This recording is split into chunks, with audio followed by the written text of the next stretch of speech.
لكل ما تشيل هم حاجة قولونك بيقلب عليك.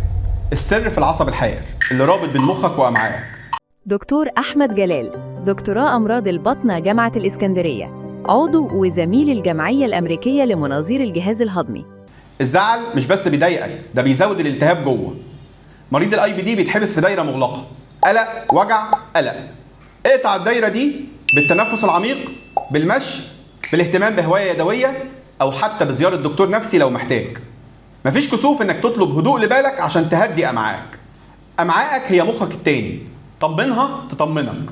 تقبلك لمرضك هو أول خطوة في العلاج الحقيقي. أنت مش مريض، أنت محارب محتاج بس شوية راحة.